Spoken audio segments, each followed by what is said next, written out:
नमस्कार दोस्तों, स्वागत है आप सभी का हमारे YouTube चैनल पर हैरी स्कैरी टेल्स में। मेरा नाम हैरी है।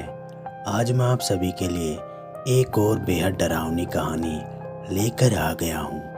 अगर दोस्तों आपने अभी तक हमारे चैनल को सब्सक्राइब नहीं किया है तो नीचे दिए गए सब्सक्राइब के बटन पर क्लिक करके अभी के अभी हमारे चैनल को सब्सक्राइब कर लीजिए ताकि आपको हमारी नई वीडियो की नोटिफिकेशन मिल पाए।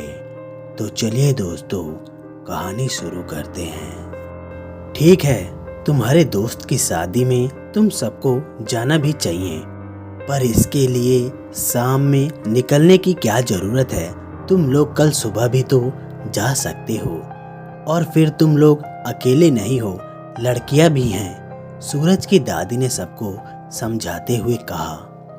ओ दादी, आप बेकार में इतनी परेशान हो रही हो। कुछ नहीं होगा हमें, और ना ही लड़कियों को कुछ होगा। सूरज ने दादी को जोर से गले लगाते हुए कहा।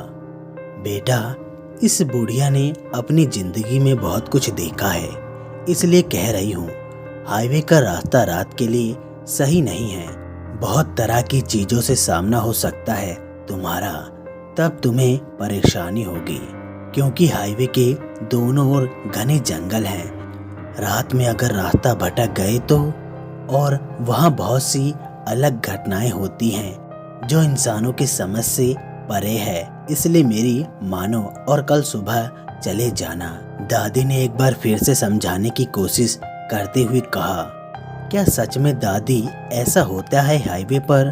फिर तो बहुत रोमांच होगा जाने में। सौरभ ने चहकते हुए दादी से पूछा।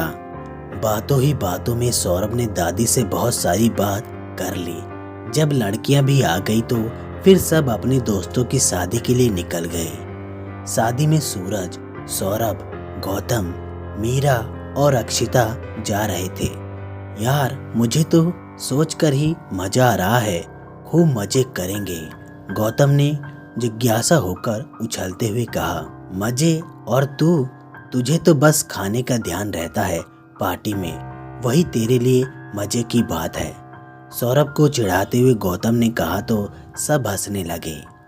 बस करो यार, क्यों इसे चिढ़ा रहे हो?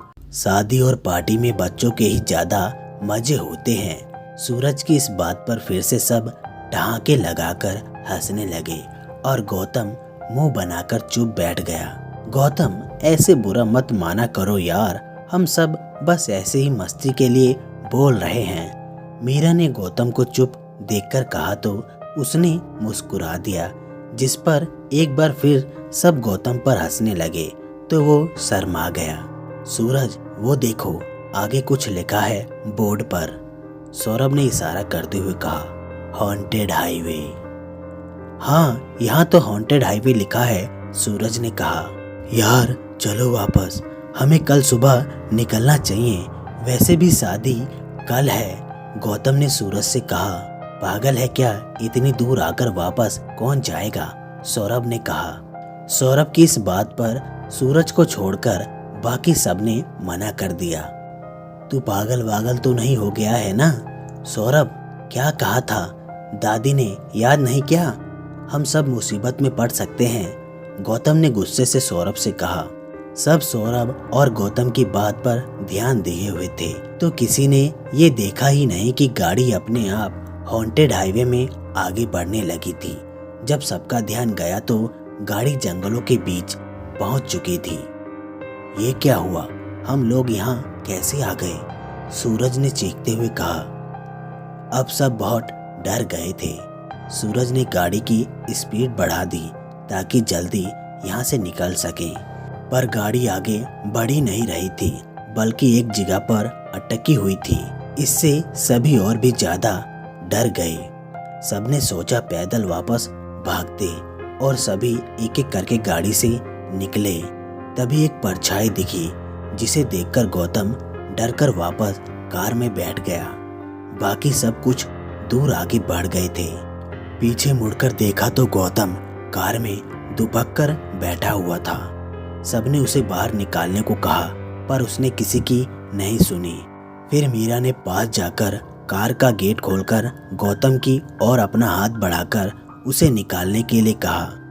तभी एक काली परछाई चीखती हुई आई और मीरा को उठाकर ले गई। सब देखते रह गए और मीरा जंगलों में गायब हो गई। अब सभी डरकर जल्दी से कार में बैठ गए। कुछ देर सब शांत रहा तो फिर से सबने सोचा कि एक साथ निकलकर दौड़कर भाग जाएंगे। पर इससे पहले कि वो सभी कार से निकलते, मीरा की लाश उनकी कार की आगे की कांच पर कहीं से आकर गिरती है, जिसे देखकर अक्षिता की बहुत जोर से चीख निकल गई। सब मीरा की मौत से सदमे में थे और काफी डरे हुए भी थे। सब शांत बैठे थे। तभी फिर से हलचल सी महसूस होने लगी और इस बार सूरज को एक परछाई उठाकर ले गई और उसकी चीख चारों तरफ गूंजने लगी। एक एक करके सभी मौत के घाट उतार दिए गए। कुछ देर बाद बारात निकलने वाली थी और राहुल अपने दोस्तों का इंतजार कर रहा था। लो आ गए तुम्हारे दोस्त, अब तो चलो जल्दी आओ। सूरज, गौतम, सौरभ, मीरा और अक्षिता। राहुल के पापा ने मुस्कुराते हुए उनका स्वागत करते हैं और गाड़ी का दरवाजा खोलते हैं तो देखते हैं लाश ही लाश गाड़ी में बैठी हुई होती हैं। सबकी मौत हो चुकी होती है और सभी सदमे में आ जाते हैं। तो दोस्तों, कहानी बस यहीं तक थी। कहानी आप लोगों को कैसी लगी लाइक और कमेंट करके जरूर बताएं। तो चलिए दोस्तों, आज की दूसरी कहानी शुरू करते हैं। तो चलिए दोस्तों, कहानी शुरू करते हैं। लूसी की हालत दिन प्रतिदिन खराब होती जा रही थी। वो पहले से बहुत कमजोर हो गई थी और ना ही अब तक उसे होश आया था। उसके पिता पीटर उसकी एकमात्र बेटी की ऐसी हालत से काफी परेशान थे। जैक, जो कि लूसी का मंगेतर है, वो भी काफी परेशान था और बस यही कहता रहता है कि उसकी बात माननी ही नहीं चाहिए थी और जंगल घूमने नहीं जाना चाहिए था, क्योंकि जैक लूसी की जिद पर उसे जंगल घुमाने लेकर गया था, जहां वो अचानक से चीखकर बेहोश हो गई थी। पीटर ने हॉस्पिटल वालों से बात करके लंदन से सबसे बड़े डॉक्टर विल्सन को बुलवा लिया, जिससे कि लूसी ठीक हो सके। उनके साथ उनके 2 असिस्टेंट भी आए थे, माइक और बेन। एक रात हॉस्पिटल में जैक लूसी की देखभाल के लिए रुका हुआ था और उसकी थोड़ी देर के लिए आंख लग गई। तभी उसे लगा जैसे कोई नकाबपोश यहाँ से गया हो। उसने फौरन बाहर निकलकर देखा तो कोई तेज कदमों से बाहर की ओर जा रहा था। उसे पीछे से कुछ पता नहीं चल पा रहा था कि वो कौन है। उसने उसका पीछा किया। वो नकाबपोश किसी पुराने खंडर के पास रुककर इधर उधर देखा और अंदर चला गया। जैक भी उसके पीछे गया, पर इससे पहले कि वो कुछ समझ पाता, उस पर किसी ने हमला कर दिया। उसने जब मुड़कर देखा तो 2 अजीब से दिखने वाले प्राणी उसके सामने खड़े थे। दोनों की आंख लाल, सामने 2 दांत बाहर निकले हुए, लंबे नाखून, सफेद चेहरा हैवान लग रहे थे। जैक ने लड़ने की कोशिश की पर लड़ नहीं सका और एक वैम्पायर ने उसे पकड़ लिया और जैसे ही वो उसकी गर्दन पर अपने पहने दांत गड़ाने वाला होता है, तभी किसी के मंत्र उच्चारण से उसे दर्द महसूस होने लगता है और वो दोनों वैम्पायर वहां से भाग जाते हैं। जैक उसके कब्जे से छूट जाता है। ये लोग कौन थे और तुम कौन हो? जैक ने उस नकाबपोश से पूछा। मैं कौन हूँ ये जानना तुम्हारे लिए जरूरी नहीं। फिलहाल हमें लूसी को बचाने के बारे में सोचना चाहिए। मैंने चेक किया, उसकी धड़कन बहुत धीमी चल रही थी। वो जल्दी ही उन जैसी बन जाएगी, तब हम कुछ नहीं कर सकेंगे। हमें ऐसा होने से पहले ही उनके मुखिया वैम्पायर को मारना होगा। उस नकाबपोश ने जैक से कहा, जिसकी आवाज में बहुत गंभीरता थी। ये तुम क्या कह रहे हो? लूसी वैम्पायर बन जाएगी, पर हम उसके मुख्य वैम्पायर को कैसे ढूंढेंगे और मैं तुम्हारी बातों का यकीन कैसे करूं?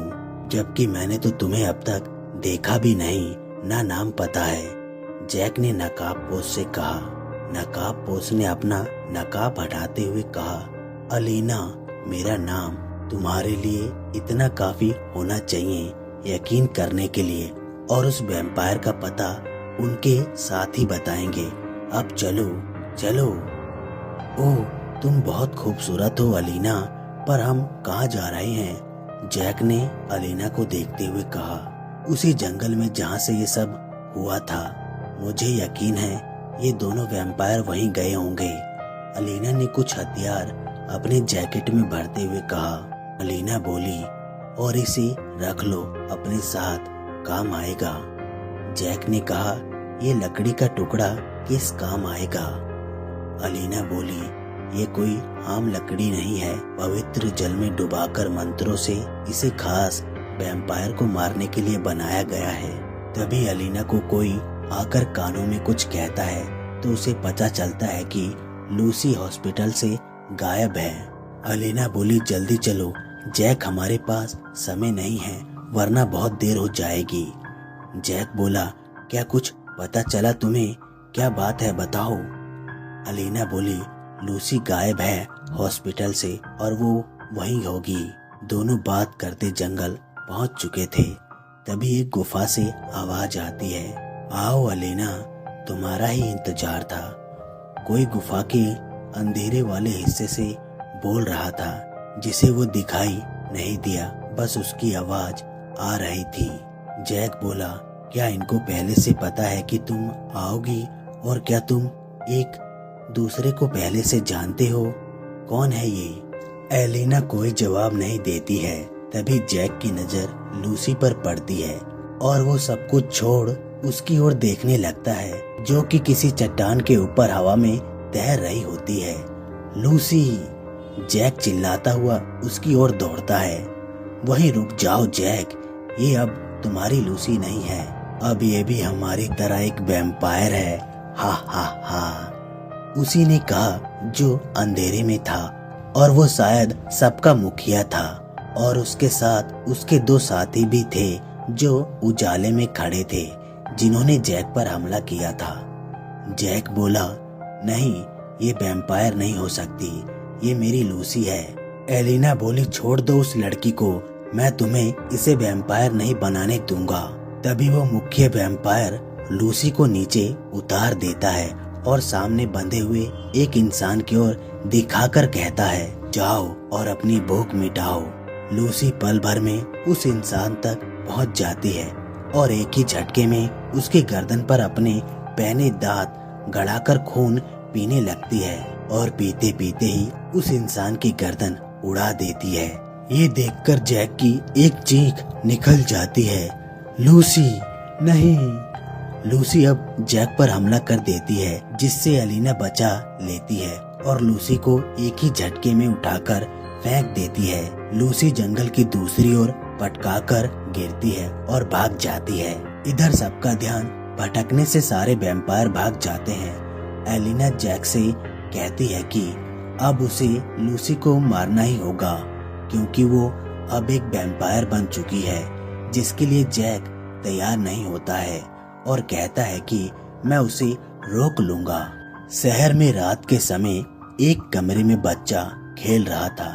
तभी एक बच्चा चिल्लाता है, मम्मी मम्मी, वो खिड़की पर कोई है, मैंने अभी अभी किसी को देखा था। उसके मुंह से खून निकल रहा था। उसकी मम्मी उस बच्चे को किचन में काम करती हुई कहती है, बस करो आर्यन, तुम हमेशा अपनी मम्मी को ऐसी अपनी कहानियों से बेवकूफ नहीं बना सकते। तभी एक जोरदार चीख सुनाई देती है और उस बच्चे की मॉम बाहर आती है किचन से। आर्यन, आर्यन, कहाँ हो मेरे बच्चे? देखो मॉम डर गई, अब बाहर आ जाओ। तभी उसकी नजर फर्श पर गिरे खून पर पड़ती है और वो घबराकर खून की दिशा में आगे बढ़ती है। कमरे में उसके बच्चे की गर्दन कटी हुई लाश मिलती है, जिसे देखकर वो लेडीज चीख कर बेहोश हो जाती है। आसपास के लोग चीख सुनकर इकट्ठा हो जाते हैं और सबके मन में एक खौफ फैल जाता है। लूसी एक के बाद एक शिकार किए जा रही थी। चारों ओर लोग चीख और चिल्ला रहे थे।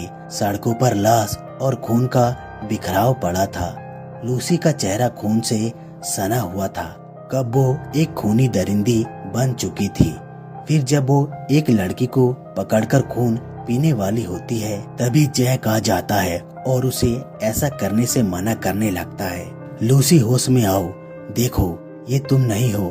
तुमने आज तक किसी जीव को नहीं मारा, फिर तुम इंसानों को कैसे मार सकती हो? लूसी, मेरी बात मानो, तुम ठीक हो सकती हो। हमें बस उस मुख्य वैम्पायर को मारना है, फिर सब ठीक हो जाएगा।